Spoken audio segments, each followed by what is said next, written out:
écoutez le podcast de So Sweet Planet.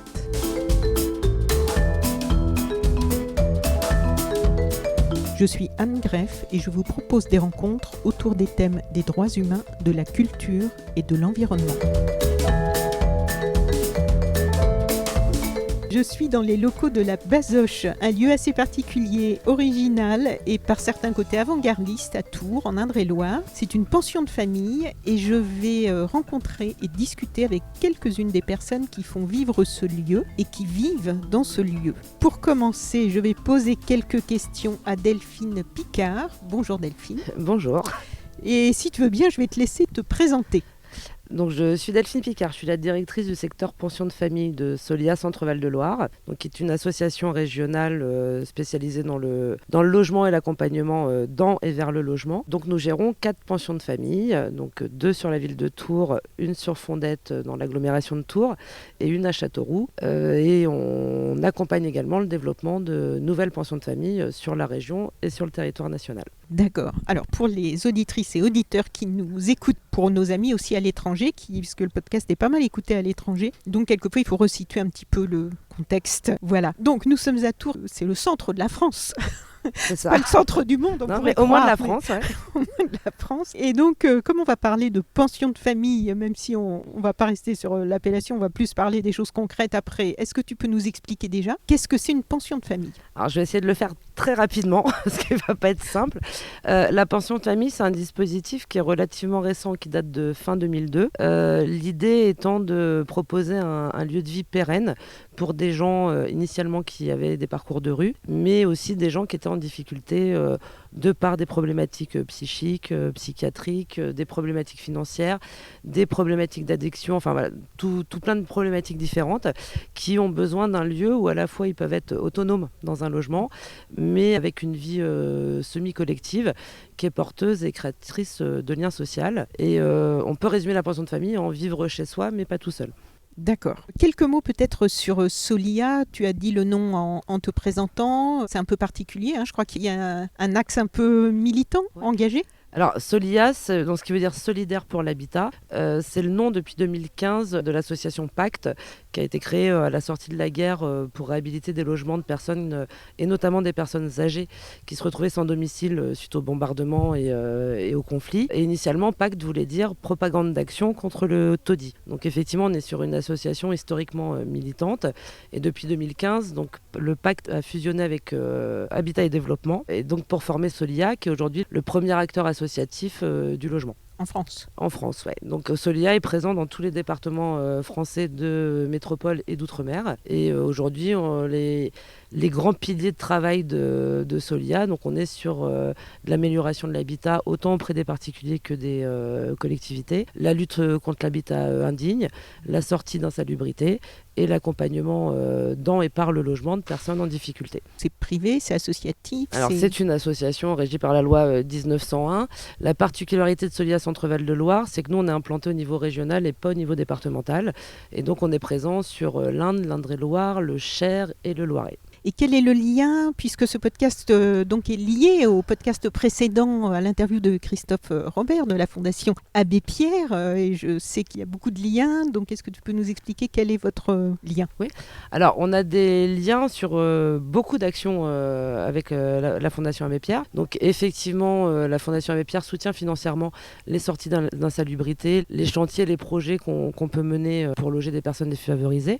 Et en ce qui concerne particulièrement le secteur des pensions de famille, la Fondation œuvre depuis l'expérimentation justement du dispositif pension de famille pour le promouvoir, pour le faire vivre. Et aujourd'hui, donc, on fait partie du réseau Fondation Abbé Pierre, pension de famille, boutique solidarité, qui sont des accueils de jour de la Fondation Abbé Pierre. Et la Fondation nous soutient à la fois sur la création des pensions en finançant le coût des travaux, et également sur le fonctionnement, soit nous soutenons financièrement pour du développement, pour de la mise en œuvre de projets, etc.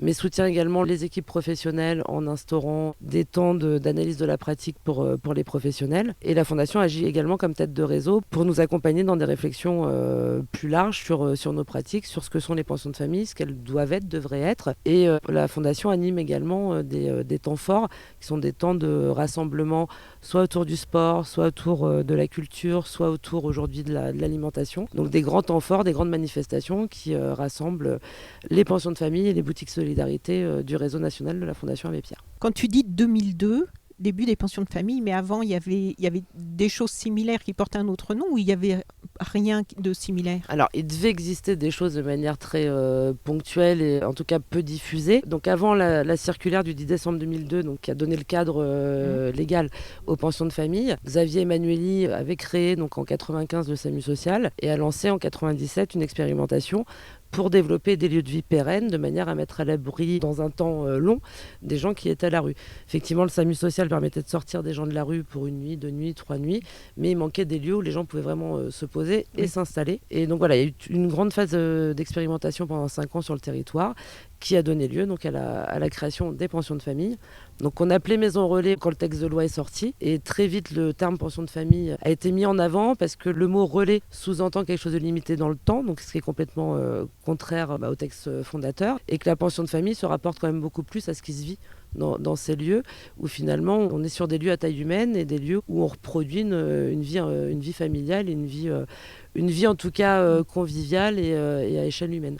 Oui, c'est ça. En fait, c'est pour ça que j'ai eu envie de faire ce podcast sur la Fondation Abbé Pierre et avec cette illustration par la Basoche que je connaissais déjà pour montrer une application concrète sur le terrain parce qu'en fait, il y a un très gros travail de réflexion qui est fait pour les gens, pour tous les gens qui sont concernés par cette problématique du mal logement, du logement indigne, du pas de logement du tout. Et donc, je peux raconter comment on s'est rencontrés ? Oui, bien sûr.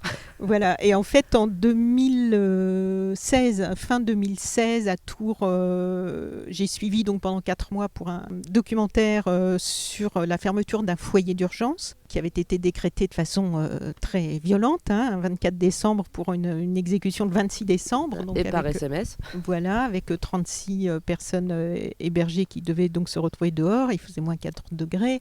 Et il y avait un comité de soutien qui était là tous les soirs et dans lequel tu t'étais pas mal investi. Et moi, je suivais tous les soirs les assemblées générales de ce comité de soutien. Et dans ce cadre-là, j'ai eu l'occasion de venir filmer à la Basoche, puisque pour répondre au désir du comité de soutien d'informer la population de Tours, les citoyens, donc il y avait eu la réalisation d'un couscous géant et donc les cuisines de la Basoche avaient été ouvertes à ce comité de soutien pour pouvoir faire tout ça. Ce qui m'a donné l'occasion de venir dans ce lieu que j'ai trouvé incroyable, déjà incroyable parce que c'était un très beau lieu, c'est vraiment un lieu, c'est magnifique quoi. Autant là je me retourne, je vois les jardinières en bois, les petits bancs en bois, ce jardin, cet énorme figuier, en plus il fait beau là aujourd'hui, il y a on est en plein centre-ville. On est en plein centre-ville, c'est calme, le bâtiment est moderne mais en très belle pierre, c'est super sain, c'est coloré, et j'ai été très touchée par l'ambiance ici et par ces gens qui avaient eu des parcours un peu, ce qu'on peut dire, fracassés par la vie, qui ont eu des parcours très difficiles. Et il y avait une ambiance très paisible. Il y avait vraiment, et ça m'a beaucoup touchée parce qu'on ne peut pas arriver à ça sans un travail de fond derrière, en amont. Et je me suis demandé comment vous en étiez arrivé là. Donc j'ai discuté avec toi, j'ai discuté avec des gens qui étaient là, j'avais filmé aussi un peu. Et je me suis dit, donc c'est possible, ça fonctionne bien. C'est pas un lieu, contrairement au foyer d'urgence dans lequel on était, qui a une autre fonction. Ici, effectivement, je voyais que des gens avaient pu se reconstruire. Ça se sent, on voyait la façon dont ils se comportaient. Donc, je me suis demandé quand même, puisque ce lieu qui a un fonctionnement particulier et une mission particulière, et que visiblement on peut dire que ça fonctionne bien, pourquoi il n'y en a pas plus en France, des lieux comme ça ? Parce que de la population, pour remplir des lieux comme ça, il y en a beaucoup plus qu'il y a de place. Juste petite parenthèse, juste au niveau de l'Indre-et-Loire, on a une liste d'attente auprès du SIAO, qui est le service intégré d'accueil et d'orientation, donc qui centralise les demandes de logements accompagnés, adaptés, d'urgence dans chaque département. Oui. Le SIAO de l'Indre-et-Loire aujourd'hui a environ 50 demandes en attente, donc qui sont éligibles à une entrée en pension de famille, mais effectivement il y a 50 personnes qui attendent leur place, et donc ce qui justifie bien effectivement qu'il y ait de la demande. À titre indicatif, aujourd'hui en France, il y a environ 17 000 places de pension de famille qui sont ouvertes. Le plan de relance prévoit d'en ouvrir donc 25 000 en tout d'ici fin 2022, donc c'est bien la preuve que ça répond à une demande. Après, voilà, toutes les pensions de famille ne fonctionnent pas de la même manière. Donc après, dans ta question, il y a déjà plusieurs aspects de réponse. Il y a un premier aspect qui est la notion de temps. À la différence d'un foyer d'urgence où les gens n'ont pas vocation à rester, les gens sont là le temps de se reconstruire et de repartir sur autre chose. Et en plus, doivent souvent quitter, ou toujours, je ne sais pas, le lieu le matin, une la certaine journée, heure. voilà, ne rentrent que le soir. En pension de famille, les gens sont vraiment chez eux. On est vraiment sur une notion d'habitat. On n'est pas du tout dans une notion de foyer. Donc les gens sont chez eux. On s'inscrit dans le droit commun du logement classique, le tien, le mien. Enfin voilà, on peut fumer dans son appartement, on peut boire de l'alcool, on peut recevoir du monde. On peut avoir un animal. On peut avoir un animal, voilà. Alors on a vu ce petit chat là. C'est ça, Caramel, Princesse. Enfin voilà, il y a plein de chats qui profitent du jardin. On a des chiens aussi.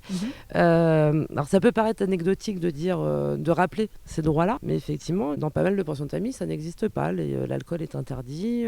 On ne peut pas avoir d'animaux parce que ça dégrade, etc. Donc voilà, en tout cas, le cadre de la pension de famille permet ça. À la différence d'un foyer qui a un règlement intérieur plutôt contraint, en pension de famille, les gens sont chez eux. La deuxième notion, c'est que les gens sont chez eux le temps qu'ils souhaitent. Donc il n'y a pas de date de fin. Quand on rentre en pension, on ne signe pas un contrat qui dit dans un an il faut être parti. Les gens restent s'ils le souhaitent, partent s'ils le souhaitent. Et mine de rien, ça dans l'accompagnement et dans la façon d'investir les lieux, ça change tout et c'est un vrai luxe d'avoir ce temps. Et c'est ce qu'on dit à chaque fois quand quelqu'un arrive en pension de famille, on lui dit mais vas-y, installe-toi, t'as le temps. Et si l'installation elle prend 6 mois, si elle prend 1 an, c'est pas grave. Enfin voilà, le travail, le reste, on le travaillera quand tu seras prêt. En tout cas, là, ce qui compte, c'est que tu te poses et tu as le temps de te poser et tu choisiras si tu as envie de partir ou si tu n'as pas envie de partir. Et finalement, les gens partent peu. On fait 1 à 2 sorties maximum par an. Et en général, les sorties, ce sont des décès, malheureusement. Mais j'ai envie de dire heureusement aussi, puisque les gens choisissent de finir leur vie dans cet environnement-là. Donc c'est bien un choix, c'est bien qu'ils s'y sentent bien et qu'ils ont envie d'y rester jusqu'à la fin de leur jour. Donc ça, c'est la première chose, à mon avis, qui change. Et la deuxième chose, c'est cette notion de choix, finalement, qui est assez primordiale et qu'on souhaite mettre en avant dans notre façon, en tout cas, de travailler en pension de famille. Et je refais le lien avec Albert Thomas, on s'est rencontrés. Effectivement, Albert Thomas est un voisin de la pension de famille, la Bazoche. Donc moi, je m'y suis impliquée, mais à titre personnel, pas du tout à titre professionnel. Oui. Il se trouve qu'on échange avec les habitants, donc je leur raconte ce qui se passe. Et en leur racontant, ils sont interpellés, ils sont touchés par cette histoire. Demandent à venir avec moi, donc alors pas tous, certains habitants me demandent à accompagner, finissent par aller tout seuls au foyer régulièrement. D'autres s'investissent dans les manifestations, enfin voilà, soutiennent le foyer. On a des habitants qui ont vécu au foyer, donc qui sont d'autant plus touchés par cette ça fait écho par cette situation-là. Propre, oui. Et quand on cherche un lieu donc, pour faire de la cuisine, pour ce fameux couscous solidaire, ce sont les habitants eux-mêmes qui proposent d'ouvrir leur cuisine. Donc ils ont le choix, il n'y a pas de on a les cuisines, on vous impose de les faire. Donc voilà, ils sont vraiment chez eux. Et les habitants ont le choix dans leur dans la vie de la maison. On a des conseils des habitants 1 fois par semaine où les gens choisissent quel jour ils vont s'investir sur l'entretien des espaces collectifs, parce qu'il y a aussi cette vie collective qui impose des contraintes. Donc qui va faire à manger, puisqu'on partage des repas tous les jours ensemble. On ne fait pas venir de boîtes de livraison, on confectionne vraiment les repas comme dans une maison familiale en fait, sauf qu'on mange à 20 au lieu de manger à 4-5 comme en famille. Donc ils choisissent quel jour ils veulent s'impliquer, ce qu'ils veulent faire. Ils donnent leurs envies de projets, d'activités. Donc ils font vivre la vie de la maison. Et donc ils ont le choix de venir au repas, ils ont le choix de participer aux activités, ils ont le choix de venir parler aux travailleurs sociaux, qui ne sont pas tous des travailleurs sociaux, mais aux autres de la pension de famille. L'accompagnement social n'est pas la contrepartie du logement chez nous. Donc ils ont le choix de venir partager leurs difficultés, comme ils ont le choix de ne pas venir les déposer ici et d'aller les déposer à l'extérieur. Et mine de rien, cette notion de choix, elle est vraiment primordiale et elle modifie énormément notre façon d'accompagner aussi, de faire de l'accompagnement social au quotidien, parce qu'on prend vraiment en compte et en considération.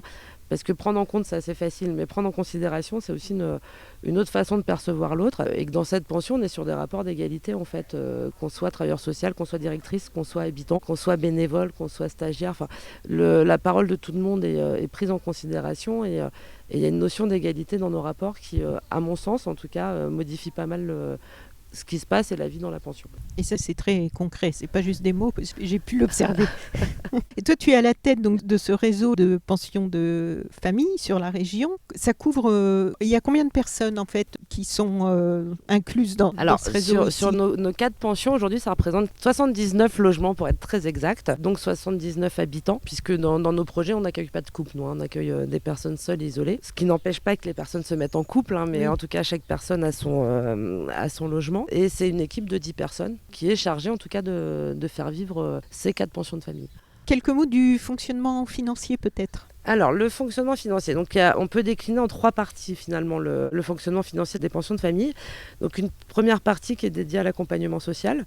Donc on a une subvention de 16 € par jour et par place qui est versée par la DDCS, donc la Direction départementale de la cohésion sociale, qui est le représentant de l'État en fait dans chaque département. Donc on est bien sur un dispositif financé par l'État. Donc ces 16 € par jour et par personne nous permettent de financer l'équipe salariée sur place. Ce qui n'est pas énorme, donc ce qui fait qu'effectivement on a des petites équipes salariées. Donc on tourne à un binôme par structure, sachant que c'est un choix de notre part aussi que les personnes ne soient pas seules sur une structure, parce qu'on est sur, enfin Delphine en parlera tout à l'heure mieux que moi, mais on est sur des métiers qui sont chargés émotionnellement en termes de demande, etc. Et que tout seul c'est juste impossible. Ensuite, sur le budget, on a une deuxième partie qui est liée au ce qu'on va appeler le bâtiment, en fait, le fonctionnement du bâti.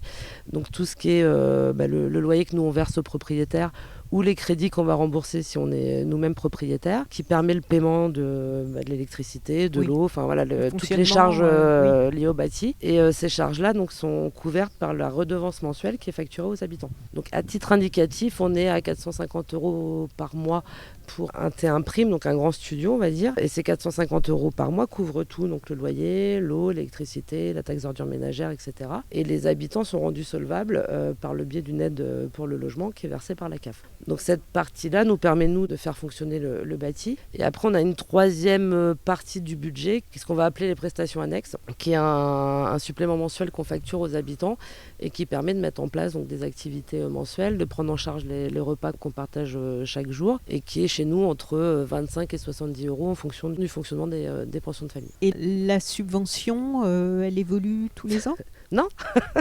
Donc c'est bien, c'est un petit point important ça. Et j'en profite si le podcast est écouté là où il faut. La subvention, en fait, en 2002, donc quand le dispositif a commencé, elle était de 8 € par jour et par place. Elle est passée à 12 € en 2015. 2005, pardon, autant pour moi.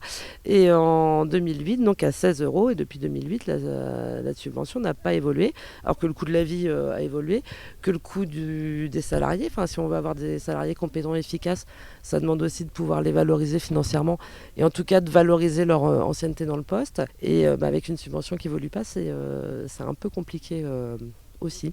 Voilà. Donc la dernière loi de finances, il y avait une proposition d'augmenter cette subvention. Ça n'a pas été suivi, donc on verra sur les prochaines lois de finances.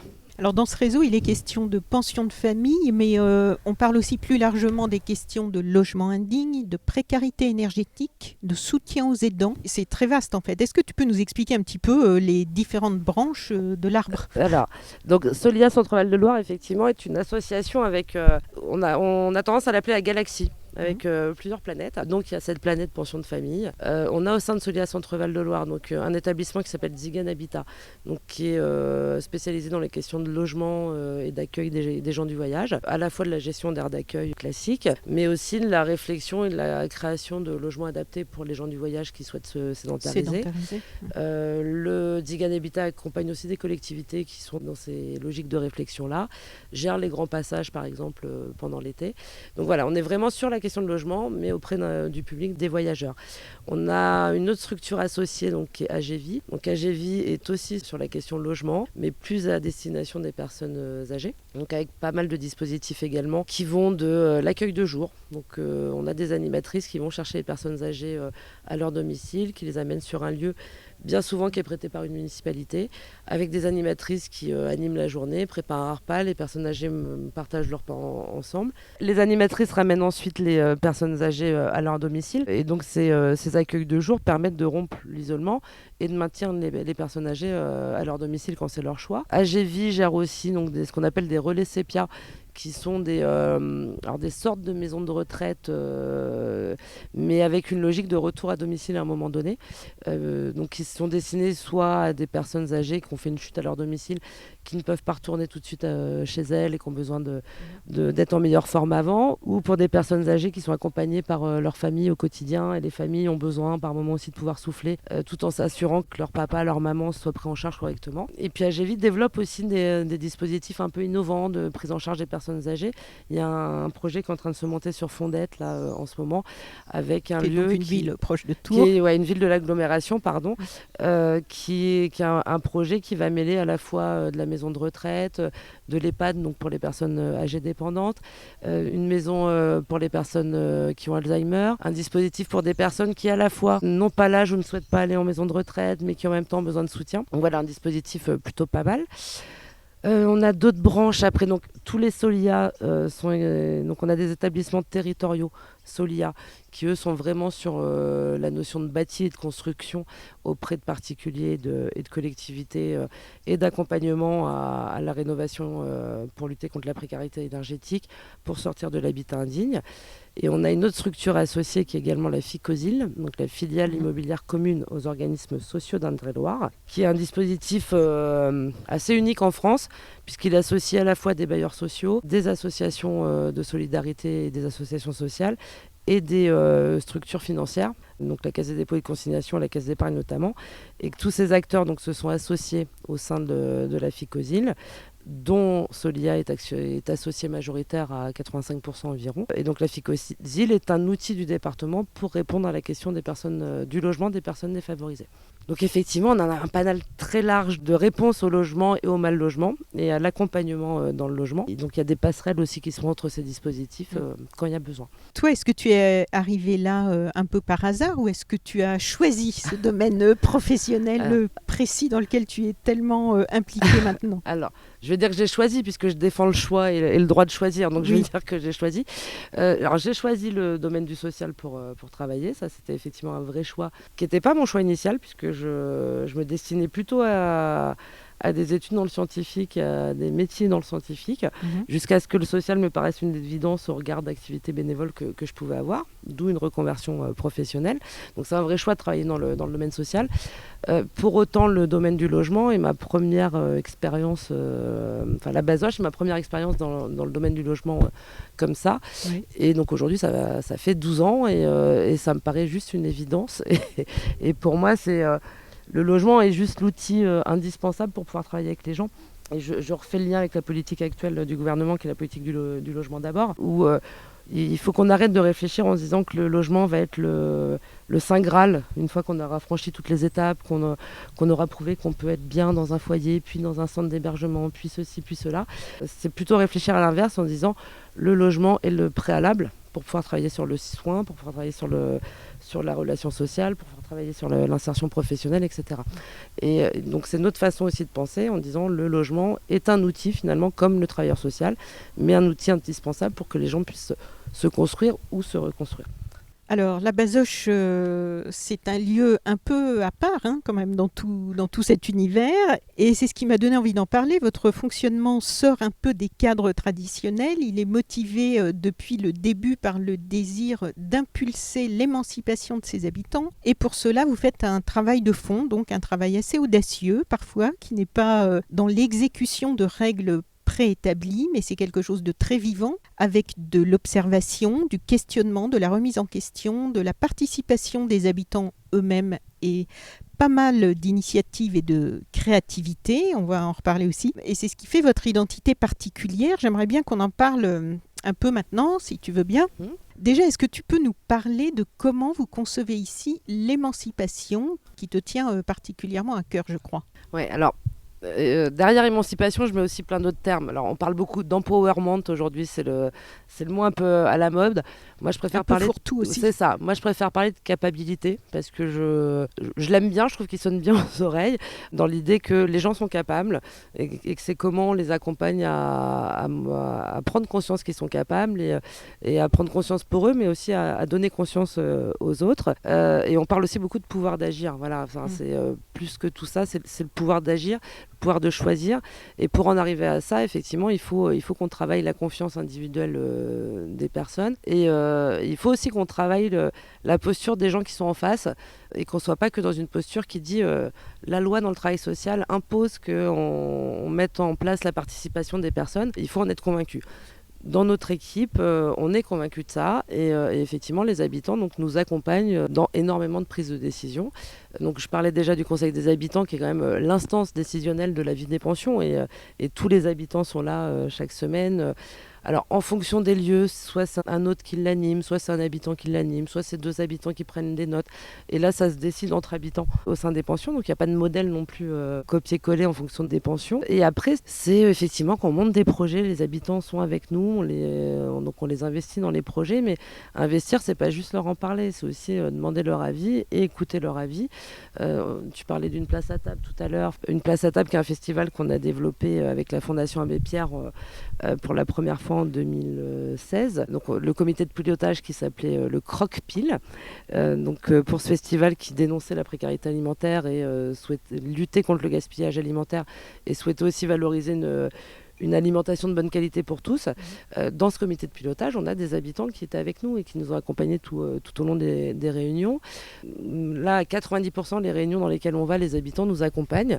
Je prends notamment l'exemple où on a des projets de construction de pensions, là, donc 4 en cours, où on impose aux maîtres d'œuvre, aux architectes, aux maîtres d'ouvrage, aux propriétaires, que les habitants soient avec nous dans les réunions dès le début, en tant que maîtres d'usage, puisque ils ont la connaissance de la vie au sein de la pension et qu'à ce titre-là, ils ont une vraie expertise de comment c'est de vivre dans une pension de famille et qu'on ne peut pas se passer de cette expertise-là. Donc elle est pas plus importante que l'expertise financière d'un propriétaire qui va travailler le budget, elle n'est pas plus importante que l'expertise d'un architecte qui va nous monter techniquement le bâtiment. Elle est vraiment au même niveau et aujourd'hui les architectes sont de plus en plus convaincus de notre pratique et apprécient et même nous, voilà, moi ça fait 12 ans que je connais les pensions, j'ai le sentiment de bien les connaître.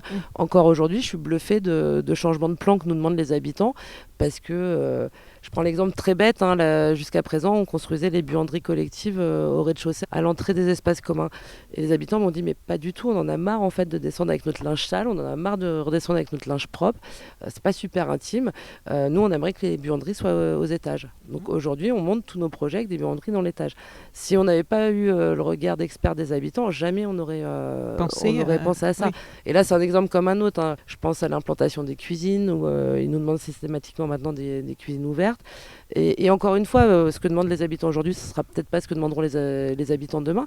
Mais pour autant, voilà, ils sont à nos côtés, ils travaillent avec nous les projets. Il y a eu avec la Fondation Abbé Pierre, on a eu l'occasion de passer une demi-journée au Sénat et de rencontrer des sénateurs avec qui on a pu échanger toute une matinée sur les questions de logement, d'hébergement, de mal logement. Et donc ça a demandé 6 mois de travail aussi d'éducation civique, juste déjà. Qu'est-ce que c'est que le Sénat, à quoi ça sert, comment ça marche. Il y a eu des exercices de prise de parole en public parce que c'est pas si simple de prendre un micro et d'aller parler à des élus de la République. Donc voilà, les habitants ont pu aussi échanger avec eux. À la Bazoche, on a eu l'occasion, lors des dernières élections municipales, donc pas celle de cette année, mais les précédentes, d'inviter à la pension de famille tous les candidats à la mairie de Tours, parce que les habitants voyaient les campagnes et la mobilisation qu'on avait à leur dire inscrivez-vous sur les listes électorales, etc. Et ils nous ont dit vous êtes bien gentils, mais après on n'y connaît rien, on est inscrits et qu'est-ce qu'on en fait? Donc on a souhaité encore une fois leur donner la capacité de choisir eux-mêmes en ayant toutes les informations. Donc on a invité les candidats à venir partager un café, un temps d'échange. Les candidats à la mairie de Tours. À la mairie de Tours, donc avec un gros débat sur est-ce qu'on accueille dans la pension de famille le candidat du Front National, puisque c'était encore le Front National à l'époque. Donc un débat qui a été assez vif entre si c'est la démocratie, on accueille tout le monde, oui, mais est-ce qu'ils sont vraiment démocratiques, etc. Il y a eu un consensus collectif qui a été de dire non, nous ne les invitons pas. Donc tous les candidats, sauf le Front National, sont venus à la pension, ont été invités. Ils ont été 3 ou 4 à accepter de venir, donc chacun à tour de rôle, avec tout un temps de préparation sur quelles questions on leur pose, qu'est-ce qu'on veut aller creuser, et avec un souci de dire on pose les mêmes questions à tout le monde aussi. Donc tout un temps de préparation. Voilà, après on a plein d'exemples. Il y a dans chaque département le plan départemental d'action pour le logement et l'hébergement des personnes défavorisées. Donc qui est un outil qui date de 90, qui est un outil obligatoire dans chaque département, piloté par l'État et les conseils départementaux. Et aujourd'hui, je copilote une fiche action de ce plan en Indre-et-Loire avec un habitant de la Bazoche, et donc qui est la fiche action implication des usagers. Encore une fois, on ne peut pas parler de l'implication des gens avec des professionnels ou avec des administratifs. Les personnes les plus à même d'en parler sont les personnes concernées. D'où ce copilotage qui n'était pas si évident pour tout le monde au départ et qu'il devient aujourd'hui, quoi. Pas évident à accepter parmi les autres protagonistes. Oui, c'est ça, parce que les professionnels sont pas du travail social, je parle, ne sont pas habitués forcément à ces pratiques-là. Les administratifs le sont pas non plus, puisqu'ils sont plutôt à traiter des dossiers, des demandes de subventions, etc. Mais ils sont peu en lien finalement avec les gens à qui sont destinées toutes les aides. Et il y avait une espèce de crainte de leur part en disant oui, mais ils vont pas comprendre. Oui, mais ils sont pas au courant de quoi on parle.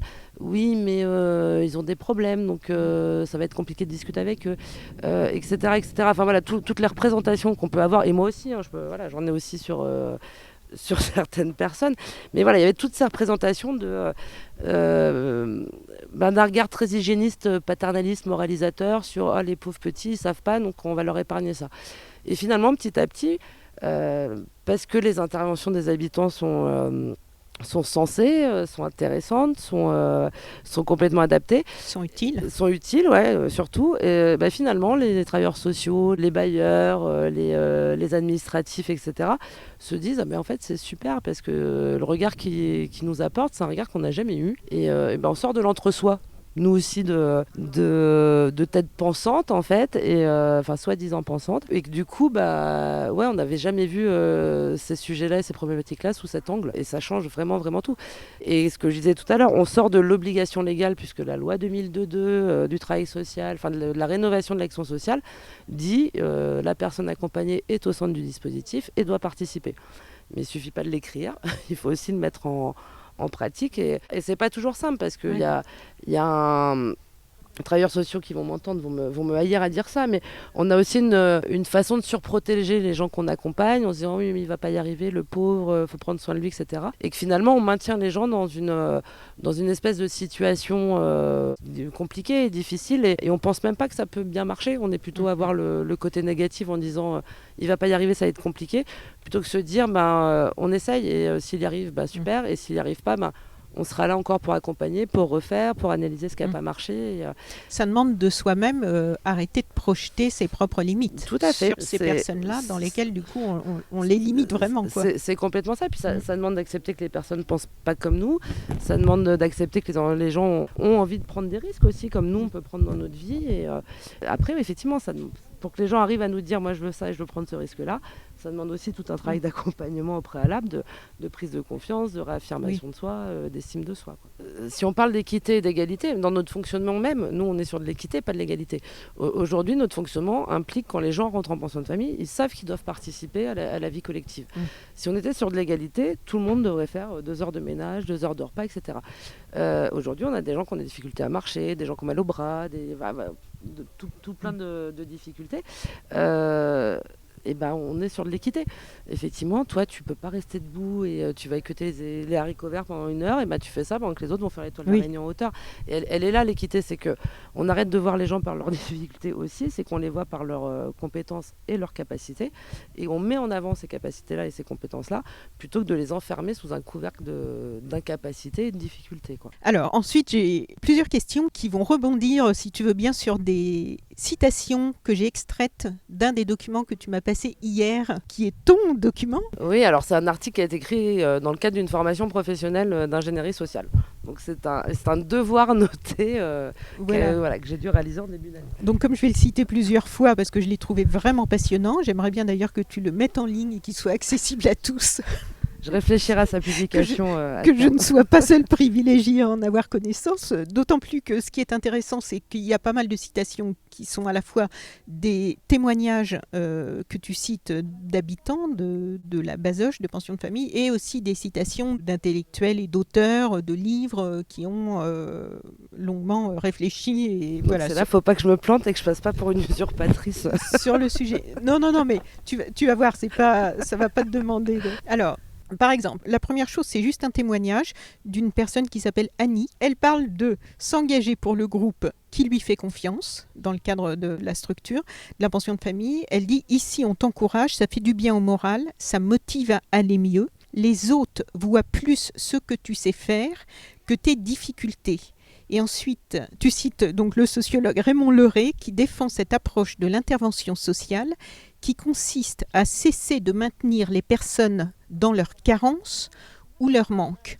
Donc ça, tu l'as déjà illustré dans ce que tu as dit avant. Et en fait, on sent qu'il y a une réflexion en permanence par rapport à cet aspect-là. Oui, tout à fait, parce que dans ce qu'on vit au quotidien, on peut très vite se cantonner à ce qui ne marche pas. Quelqu'un qui a des problèmes avec l'alcool, qui s'alcoolise fortement, qui fout le bazar dans la pension, qui génère des choses, assez facilement, j'ai envie de dire. On pourrait le cantonner à cette étiquette d'alcoolique qui met le bazar dans la vie de la pension. Pour autant, nous, on préfère voir toutes les autres choses que la personne sait faire et les mettre en avant. Ça vous demande de changer, vous, votre regard aussi. C'est ça, et puis ça nous demande aussi et je reboucle avec le côté, il ne faut pas qu'on soit tout seul sur les pensions, il faut au moins un binôme, parce que pour pouvoir changer notre regard, il faut aussi qu'on puisse le confronter au regard d'un autre. Et on est vraiment dans cette dynamique-là dans nos pensions, où effectivement, il y a sur chaque pension 2 personnes qui peuvent échanger ce regard-là. Moi, je viens aussi très régulièrement sur les pensions pour confronter un 3e regard aux équipes sur des situations, parce que les équipes les vivent aussi au quotidien. Donc c'est très facile, et puis c'est très humain de se faire happer par des... Voilà, quand vous êtes appelé 4 fois dans la nuit et qu'il faut revenir bosser le matin et qu'on est fatigué, c'est très facile de tomber dans le oui, il me fatigue et j'en peux plus. Donc moi, j'apporte aussi ce regard extérieur qui ne vit pas ce quotidien-là. Oui. Et on a aussi des temps où on se rend compte, tous les professionnels des 4 pensions de famille, où on prend le temps aussi de réfléchir à quelles sont nos missions finalement, qu'est-ce que c'est qu'un hôte de pension de famille. Ce boulot-là, il est aussi énormément soutenu par la Fondation Abbé Pierre, qui organise ces réflexions avec tous les hôtes de pension de famille du réseau national, donc ce qui représente une 40aine de pensions, de réfléchir sur les fonctions, les rôles, les missions des hôtes de pension, ce qu'on fait, ce qu'on ne fait pas. Et finalement, on a vraiment réfléchi à quelles étaient nos missions, d'abord en se définissant à l'encontre de ce qu'on connaissait. Donc effectivement, nous sommes des hôtes, mais nous ne sommes pas des assistantes sociales de secteur classique, parce que nous, on ne prend pas de rendez-vous, on n'a pas un rendez-vous au bureau, parce que nous, on tutoie les habitants, parce qu'on les reçoit quand ils ont besoin d'être reçus, etc. Il y a une espèce d'efficience et de rapidité aussi dans la réponse. Et de souplesse. Et ça, la souplesse et l'adaptation, c'est un des points forts en pension de famille. On ne calque pas des modèles tout faits, en fait. Et sans arrêt, on réinvente des façons d'accompagner. Et ce travail en équipe est nécessaire pour ça, parce que très vite, on peut tomber sur une espèce de toute-puissance en étant peu. La Fondation aussi a mis en place des analyses de la pratique. Donc, c'est-à-dire que les autres vont parler de leur pratique et s'interroger sur leur pratique, sur quand je me comporte comme ça auprès d'un habitant, qu'est-ce que ça renvoie, qu'est-ce que ça leur fait, qu'est-ce que ça fait écho chez moi. Et voilà, cette remise en question, moi, elle me paraît juste indispensable, parce que sinon, depuis 12 ans, on serait dans un truc qui ronronne, où on copie et on apporte les mêmes réponses à tout le monde. Et nous, on a l'habitude de dire, on n'apporte pas des réponses individuelles aux habitants, on leur apporte des réponses personnelles. Et la bonne réponse pour l'un ne sera pas la bonne réponse pour l'autre. Et on accepte aussi de sortir un petit peu des sentiers classiques. Je prends un exemple un peu bête. Alors ça m'embête parce que c'est encore un exemple lié à l'alcool, mais c'est celui qui me vient spontanément en tête, d'un monsieur qui était en fauteuil roulant, qui s'alcoolisait fortement, donc qui chutait de son fauteuil, et il fallait donc le remonter dans le fauteuil 10-15 fois par jour, ce qui était très compliqué pour les équipes, ce qui était très compliqué pour ses voisins qui l'entendaient hurler au secours, au secours. Enfin, voilà, ça a généré beaucoup d'inquiétude, de fatigue, d'agacement aussi. On a travaillé avec les habitudes qu'on peut avoir d'orientation, etc. Ça n'a pas marché pour X raisons et peu importe. On a fini par négocier avec la personne que sa bouteille de rhum soit dans le bureau des autres, et que quand il a envie de boire, il descende dans le bureau des autres pour qu'on lui serve son verre d'alcool. Ce qui est une chose complètement improbable et impensable. Quand je parle de ça dans les formations du travail social, les élèves me regardent avec des grands yeux, et on a conscience que c'est pas la façon habituelle de faire. Et en tout cas, c'est la façon qui a permis à ce monsieur, dans un premier temps, de gérer sa consommation d'alcool, et à terme de l'arrêter, ce qui n'était pas forcément le but recherché. Nous, le but recherché, c'était qu'il puisse consommer, être bien avec son consommation, tout en mettant pas les autres à mal. Les autres et les autres à mal. Et voilà, on a trouvé que ces solutions-là, et quand on parle de ça à d'autres professionnels, voilà, ils nous prennent complètement pour des fous. Pour autant, ça marche. Ce qui ne veut pas dire qu'on le fera pour tout le monde. Et après, il y a une vraie proximité entre les hôtes et les habitants.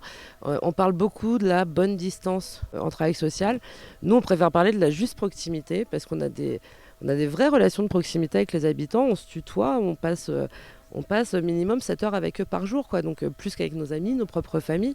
Donc forcément, il se crée une relation de proximité et qui est pour nous un vrai avantage dans la relation et dans l'accompagnement qu'on peut mettre en place. Ce qui ne veut pas dire qu'il n'y a pas une posture professionnelle. Et il y avait une collègue qui parlait, une collègue de la pension de famille de Couzex, ou de Wapi à côté de Metz, je sais plus, et qui disait ils ont une lecture affective de notre professionnalisme. Et je trouvais que ça résumait vraiment bien cet équilibre entre la proximité, le plaisir qu'on a de passer du temps avec eux aussi, parce qu'on a du plaisir à passer du temps avec eux, quoi. Et ce côté, on est professionnel et on reste quand même à notre place, quoi. Tout à l'heure, pendant qu'on prenait le café là, et qu'on discutait avec quelques habitants, il y a un des voisins qui est venu récupérer un petit sac en papier là, et j'ai lu aussi que de nombreux habitants des pensions de famille sont impliqués dans les comités de quartier. Donc il y a une interaction comme ça entre le voisinage et tu peux nous en parler un petit peu? Oui, alors c'est tout l'enjeu des pensions de famille. En fait, de pas ghettoiser non c'est plus. C'est ça. L'idée, c'est, alors j'ai pas cité la marque, mais j'ai coutume de dire, on n'est pas sous une bulle de verre où on a tout à proximité, où on vit notre vie tranquillement sous notre petite bulle. Et c'est aussi dans la circulaire de 2002, la pension de famille, il y a une mission d'ouverture vers l'extérieur.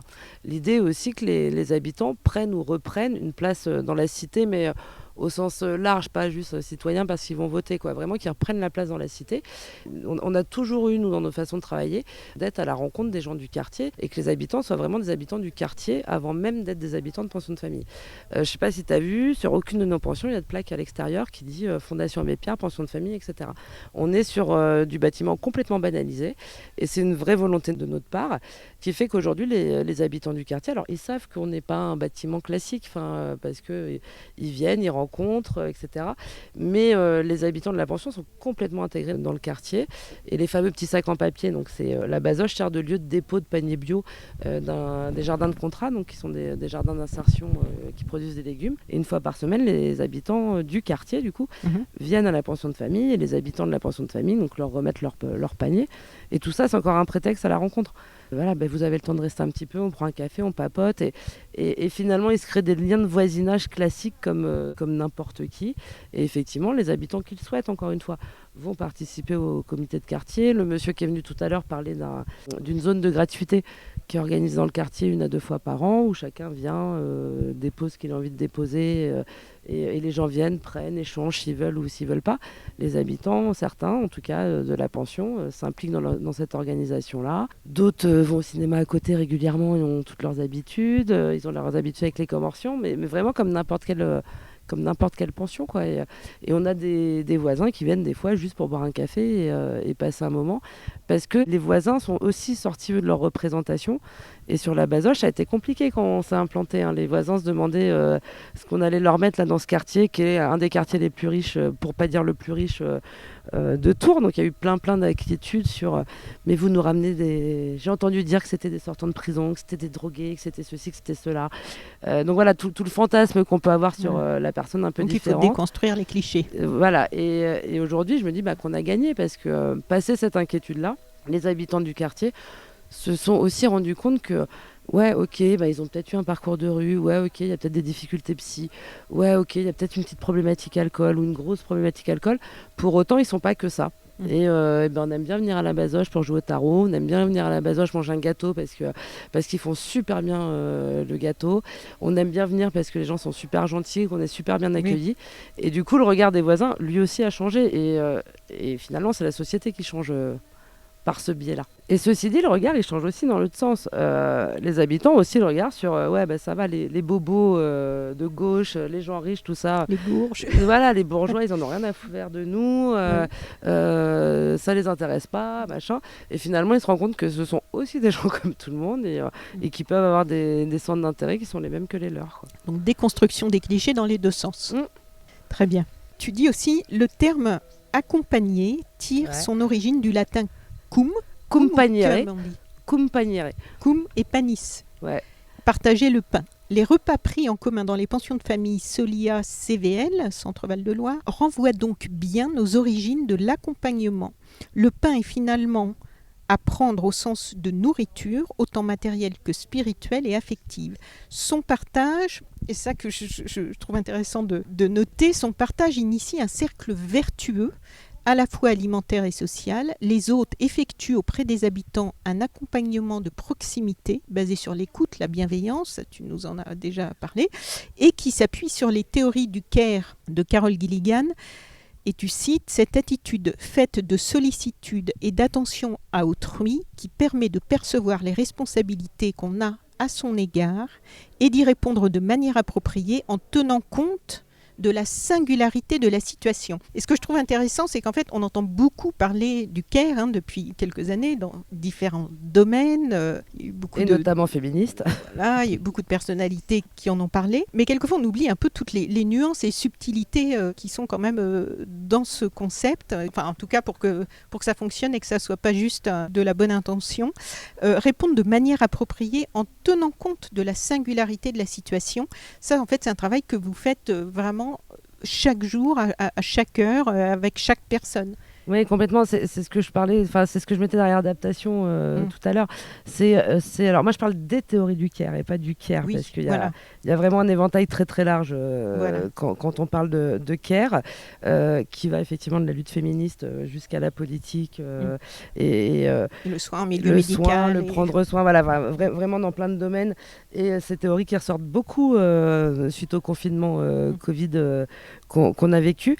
Et du coup, moi j'ai envie de dire, on remet de l'humanité dans des pratiques pro qui sont des pratiques techniques en fait. Nous sommes des techniciens et malheureusement de plus en plus les travailleurs sociaux deviennent des techniciens du travail social, ce qui veut dire qu'il y a une situation, on répond avec notre caisse à outils et basta. Ce qu'on essaye de faire nous, c'est ce que je disais tout à l'heure, c'est qu'il n'y a pas de réponse plaquée, et ce qui va marcher pour l'un ne va peut-être pas marcher pour l'autre, et qu'effectivement on est sur une adaptation permanente qui prend en compte la personne à un instant T, un endroit T, et dans une situation particulière.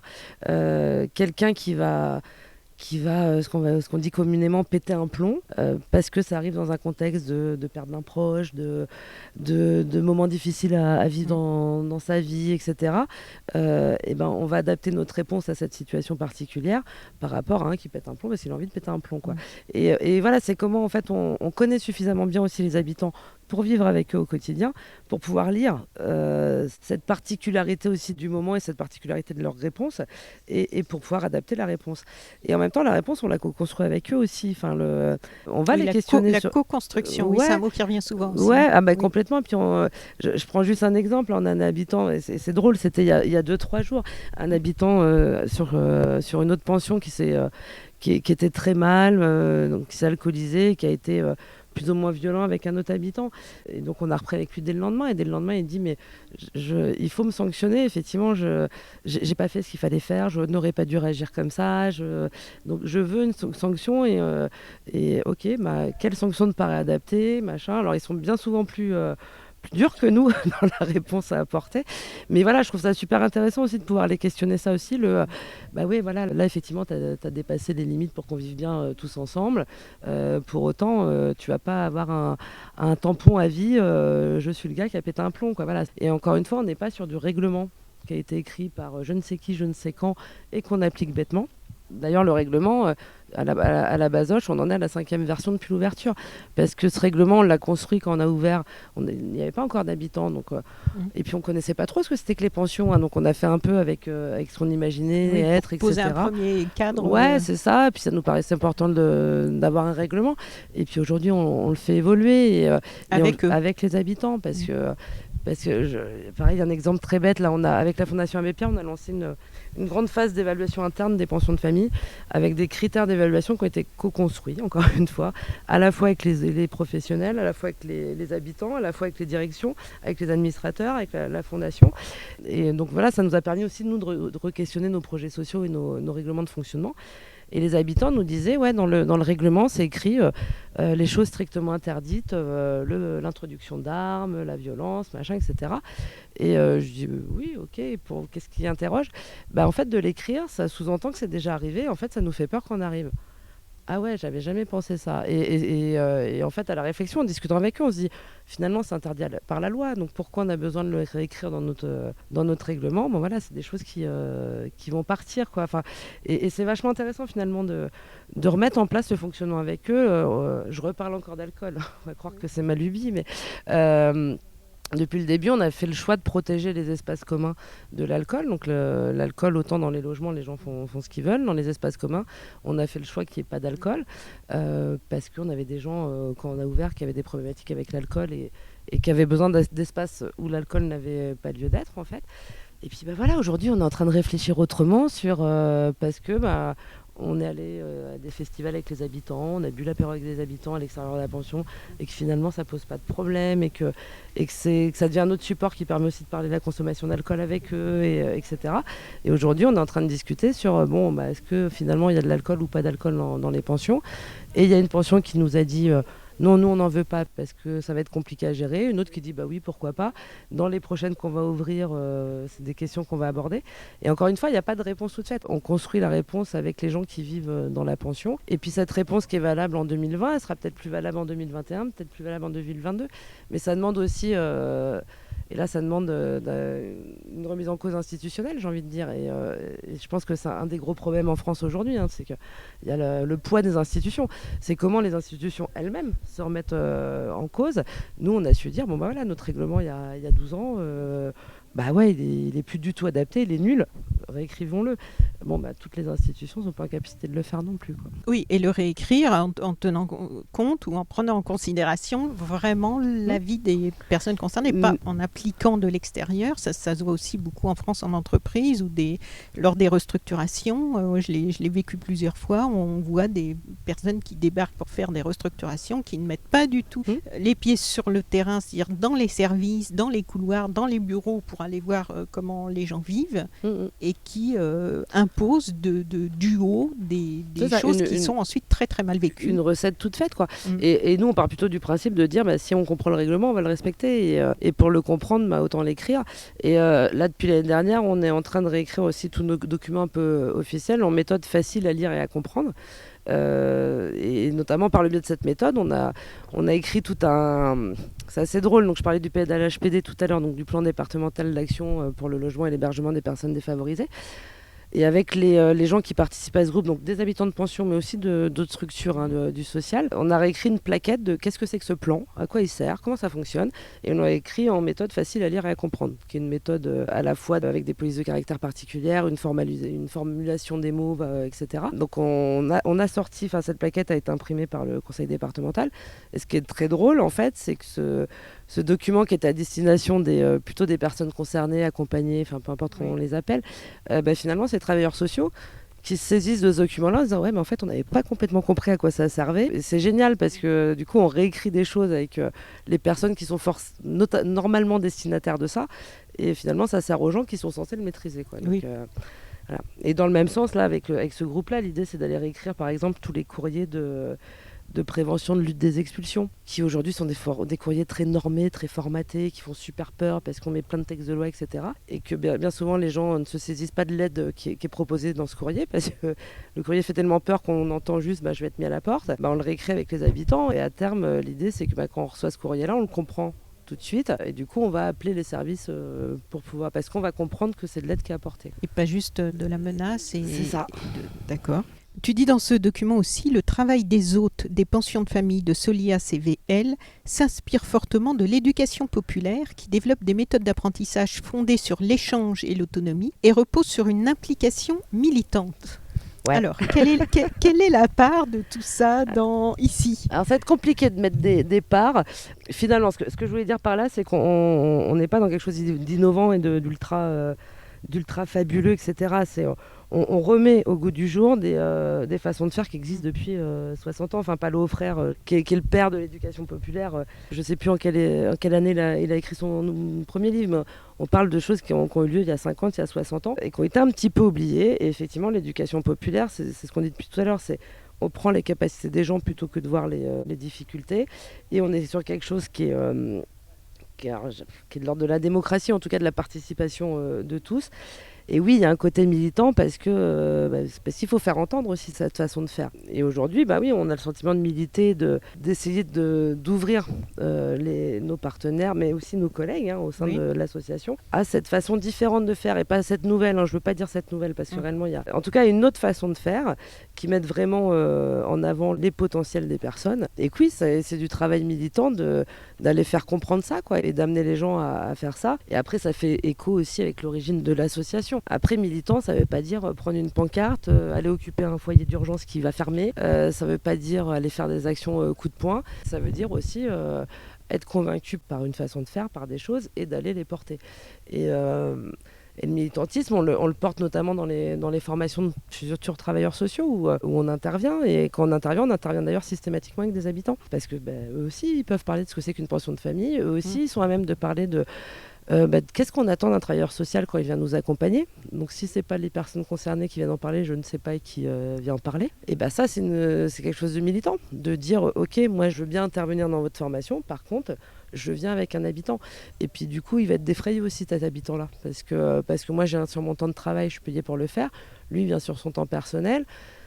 Faut aussi qu'on prenne en considération cette disponibilité qu'il vous propose et qu'il vous offre, quoi. Et rien que ça, c'est un côté militant. Après, le côté militant, c'est aussi de ne pas être d'accord forcément avec toutes les politiques et les fonctionnements et d'être en capacité de le dire. Et encore une fois, c'est pas juste dire non pour le plaisir de dire non, c'est dire non en argumentant et il y avait quelques années le logiciel informatique qui gère le fameux SIAO. Ce logiciel-là... Qu'est-ce que c'est SIAO ? Donc le service intégré d'accueil et d'orientation, donc qui centralise les demandes de logement accompagné, d'urgence et sur chaque département. Il y avait un logiciel informatique et ce logiciel-là ne garantissait pas le droit à l'oubli, puisqu'on n'avait aucune donnée sur combien de temps étaient conservées les informations. Il n'y avait pas de garantie de sécurité en termes d'accès. Voilà, on avait l'obligation normalement de compléter ce document. On a refusé de le faire parce qu'il ne garantissait pas des valeurs éthiques qu'on défendait. Aujourd'hui, le logiciel a changé. Toutes les garanties qu'on défendait, qu'on demandait sont garanties. Ok, aujourd'hui on le fait, mais voilà, ça aussi c'est du militantisme de dire ok, on refuse de faire ce que nous demande l'État malgré le fait que l'État nous finance, quoi. Oui. Mais c'est possible, la preuve, puisqu'on n'a pas fermé pour autant et que c'est fait en bonne intelligence avec une finalité qui est une finalité liée à l'intégrité des personnes, en fait. Et ce qui m'avait frappé la première fois que je suis venue ici, en fait, et qu'on le sent transparaître au travers de tout ce que tu dis, et là encore, c'est une expression qui peut paraître un peu galvaudée, mais qui finalement, lorsqu'elle est lorsqu'il y a une vraie considération de ça apporte vraiment des résultats, c'est que vous faites un gros travail sur l'estime de soi. Et avec là aussi beaucoup de créativité en fait. Et là j'aimerais bien que tu nous parles un petit peu justement de la partie créative. Je pense notamment aux photographies, je crois que c'est l'année dernière. Alors l'exemple que tu donnes là des portraits, etc. Donc ça c'est un projet qui a été porté avec Christophe Loiseau qui est un photographe, mais qui s'est déroulé à la pension de famille de Nîmes, donc qui est une pension de famille du réseau Fondation Abbé Pierre. Et cette année, nous, on travaille donc avec le même photographe sur un tableau de Bruegel, qui est un grand tableau qui représente une foire paysanne, enfin une foire foraine. Et Christophe a découpé ce tableau en 120 scénettes. Et les scénettes vont être rejouées par les habitants sur un fond vert, de manière à ce que Christophe puisse les intégrer après au tableau initial. Voilà, je ne sais pas techniquement comment ça marche, mais voilà. Et du coup, ce tableau animé, si on peut le dire comme ça, va être projeté à Avignon au mois de septembre pendant 4 jours. Alors, avec un système technique que je ne maîtrise pas non plus, mais qui le rendra visible et de jour et de nuit, donc sur une grande place d'Avignon. Ça, ce sera une œuvre collective qui est présentée dans le cadre du festival C'est pas du luxe, qui est un festival qui a été initié par la Fondation Abbé Pierre, avec le soutien de l'association Le Village de Cavaillon et la scène nationale de la Garance. Donc dans le sud de la France, dans le sud, pour nos amis à l'étranger. C'est ça. Et l'idée, donc, c'est de mettre en valeur des pratiques artistiques qui se faisaient individuellement dans les pensions de famille ou dans les boutiques solidarité du réseau de la Fondation Abbé Pierre. Et c'était dommage que ça se passe de manière sporadique un peu partout. Et la Fondation s'est dit, mais il faut qu'on crée un événement où on met en lumière toutes ces choses-là. Donc là, on est sur la 5e édition cette année. Donc on va être accueillis fin septembre à Avignon. La ville d'Avignon, d'ailleurs, compte sur ce festival pour relancer la saison culturelle d'Avignon. Donc ce qui est pas rien et qui est franchement très valorisant. Et il y a une phrase, donc voilà, pendant 3-4 jours, on investit une ville, donc Avignon depuis 2 ans. Auparavant, on était dans d'autres villes du sud, et on investit donc une ville avec des lieux, donc des théâtres, des scènes ouvertes, des salles d'exposition, etc. Et les personnes présentent leurs pratiques, alors c'est soit de la Donc danse, ce sont que des personnes des pensions de famille. des pensions de famille et des boutiques solidarité. Donc on est sur des pratiques de la danse, de la peinture, de la photo, de la musique, du concert, du dessin, de la sculpture, enfin tout ce qui peut, du cinéma, tout ce qui peut être de la pratique artistique et culturelle. Et les gens donc viennent, déambulent de lieu en lieu au gré de la programmation et des spectacles qu'ils veulent voir. Et je retiens une phrase. Les habitants proposent des choses qu'ils ont préparées C'est avant ça. le festival, comme on prépare Ils ont travaillé pendant 1 an, 2 ans, voilà, comme des professionnels. Comme des artistes qui travaillent pendant 1 an sur un spectacle, pendant 2 ans, et ils viennent le présenter. Et quand je parle des habitants qui viennent déambuler, donc c'est les habitants de la ville, donc les festivaliers, qui viennent voir les habitants de pension ou les accueillis de boutiques solidarité proposer leurs performances artistiques, sachant qu'ils sont accompagnés par des artistes professionnels dont c'est le travail. Et j'ai en tête une phrase d'un accueilli de la boutique solidarité de Marseille, si je dis pas de bêtises, mais peu importe, qui disait dans la rue, les gens ne me voient pas et là ils payent pour venir me regarder. Et voilà, je trouvais que cette phrase, elle résumait vraiment ce qui se passait dans ce festival. Et ça contribue effectivement à la prise de confiance des personnes. Mais après, à une échelle beaucoup plus réduite, juste de venir et de dire bonjour, d'être attentif à une nouvelle coupe de cheveux, à un air fatigué, etc. Rien que ça, déjà, ça paraît évident, mais ça ne l'est pas tant que ça. Et rien que ça contribue à quelqu'un est attentif à moi, quelqu'un fait attention à moi. Et ben, rien que ça redonne aussi de l'estime. Et puis après, il y a plein d'autres choses au quotidien. C'est à toi une place à table. C'est à toi une place à table. Qu'est-ce que c'est alors une place à table ? Une place à table, donc c'est un festival qui a été mis en place en 2016 avec le soutien de la Fondation Abbé Pierre, à l'initiative des pensions de famille du réseau Grand Ouest de la Fondation Abbé Pierre, qu'on a piloté avec les pensions de Solias Centre-Val de Loire. Et ce festival, il est parti du constat qu'on commençait à reparler de la faim en France, que dans les boutiques solidarité, les gens revenaient avant tout pour manger, avant de créer du lien social par exemple, ou de rencontrer un travailleur social, et qu'en parallèle, paradoxalement, on jetait des tonnes et des tonnes de nourriture parce qu'il y avait une surproduction, parce que c'était pas utilisé. Et les habitants sont vachement interrogés là-dessus, et on s'est dit il faut mettre en place quelque chose qui dénonce ça, d'autant plus que la pratique de partage de repas et de préparation de repas, c'est un peu le cœur des pensions. Et donc on a réfléchi avec d'autres associations, avec la Banque Alimentaire qui nous a aussi pas mal soutenus, à créer un festival. Donc la première année, le festival s'est tenu à Préfaille en Loire-Atlantique, donc sur la côte atlantique. Donc on est plutôt là sur des gens qui ont des résidences secondaires et qui ont plutôt un peu de moyens. Et donc pareil, on a investi la ville. Alors on a travaillé pendant 1 an et demi avec 2 artistes culinaire, un peu fou, mais il nous fallait bien ça. Et on a investi la ville de Préfaille avec des activités de glanage, soit à la mer, soit dans des maraîchers, etc. Et on a installé un grand marché gourmand sur la place de la ville, avec des stands tenus par les habitants de pension et des accueillis de boutiques solidarité, qui venaient proposer soit des prestations culinaires, etc. On a eu Stéphanie Lequelec, qui est une chef étoilée, qui avait gagné une émission télé sur la cuisine, donc qui était notre marraine, qui est venue préparer un repas un peu gastro, si on peut dire comme ça, avec un panier de base de Banque Alimentaire. Et le festival s'est clôturé par une prestation artistique pour le coup, avec une grande ligne de feu sur la plage, avec des modes de cuisson un peu fous, un frigo pour fumer des œufs, une vieille baignoire en fonte pour cuire de la poule au pot, un vieux sommier de lit pour griller des légumes, une armoire en bois une vieille armoire en bois, donc personne ne voulait depuis des années, qu'on a fait flamber avec 400 kg de patates et de sel à l'intérieur.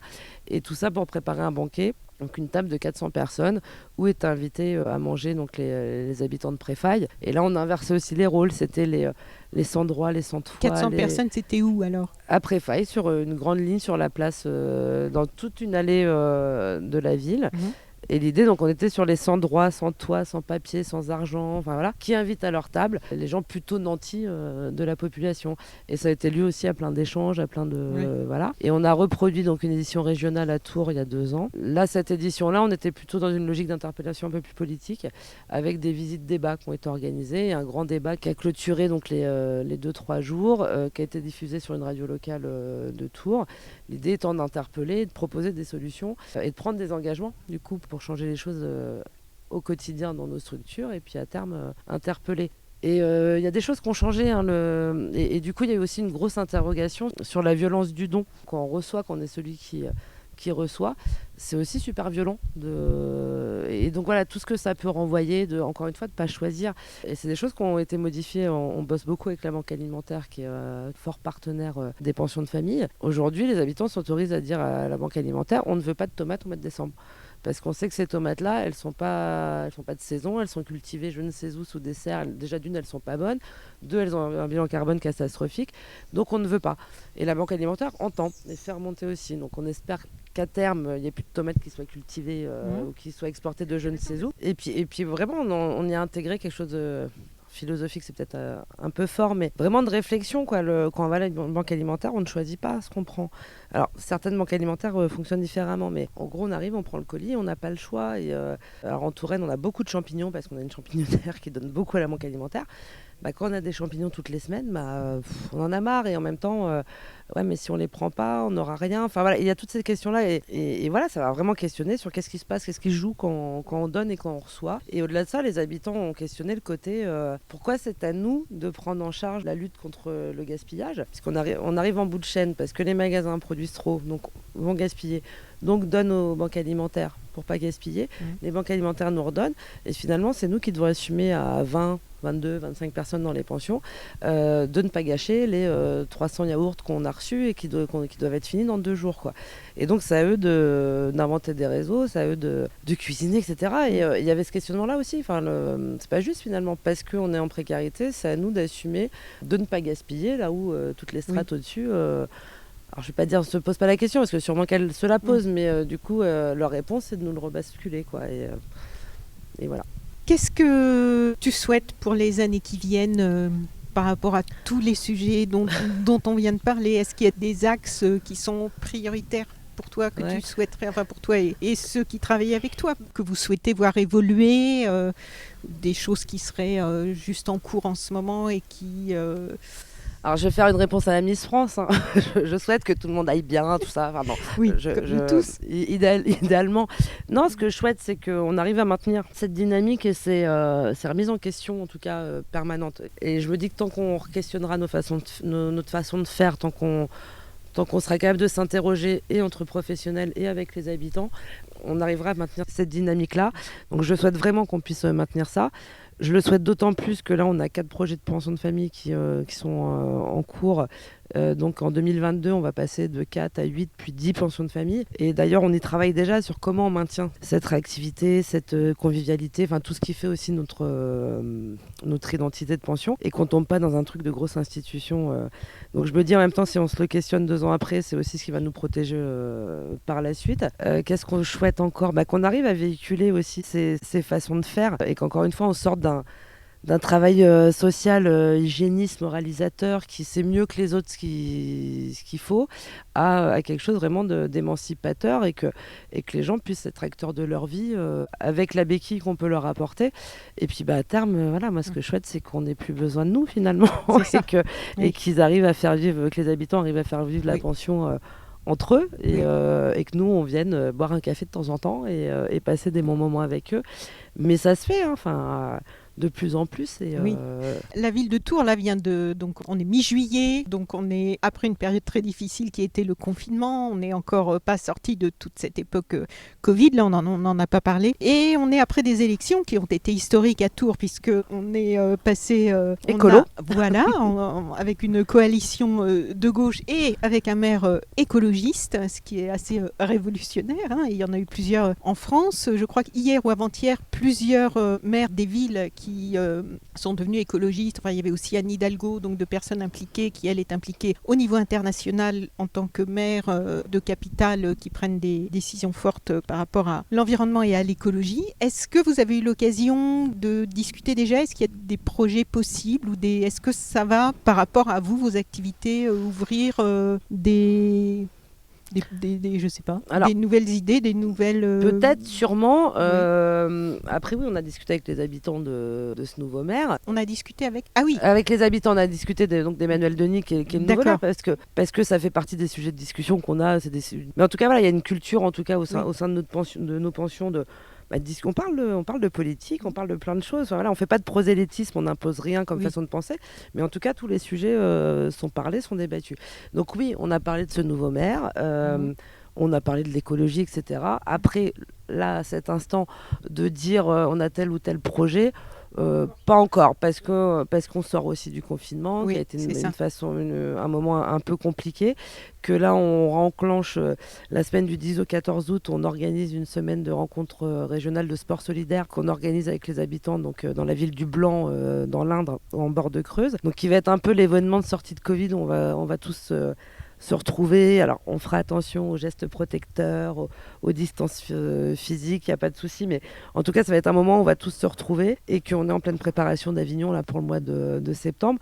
Et puis qu'on laisse le temps à Emmanuel Denis de s'installer aussi tranquillement à la mairie, de voir ce qu'il va nous proposer, mais très certainement qu'il y aura des choses qu'on va mettre en place. Après, on n'a pas attendu un maire écolo non plus pour avoir des composteurs dans chacune des pensions, pour avoir des récupérateurs d'eau, pour faire nos potagers, pour faire des mobiliers de jardin en palette.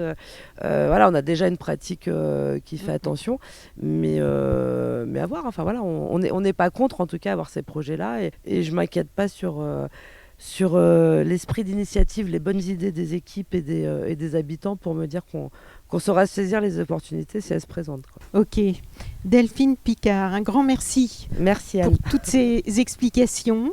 Et je vous souhaite vraiment une bonne continuation avec ces magnifiques lieux. Voilà, on était à la Bazoche à Tours. Et puis peut-être une prochaine pour des nouvelles aventures. Avec plaisir, merci. Au revoir. Chères auditrices, chers auditeurs, si vous avez apprécié ce podcast de So Sweet Planet, n'oubliez pas de lui mettre un avis favorable sur votre application de podcast, par exemple 5 étoiles sur Apple Podcast, et de rédiger un avis sympathique. Cela me fera plaisir. Pour plus d'informations sur les droits humains, l'environnement et la culture, vous pouvez suivre la page So Sweet Planet sur Facebook. Enfin, n'oubliez pas de vous abonner gratuitement, soit à la newsletter sur le site sosweetplanet.com, soit au podcast sur votre application de podcast pour être informé des prochains podcasts de So Sweet Planet mis en ligne. À bientôt.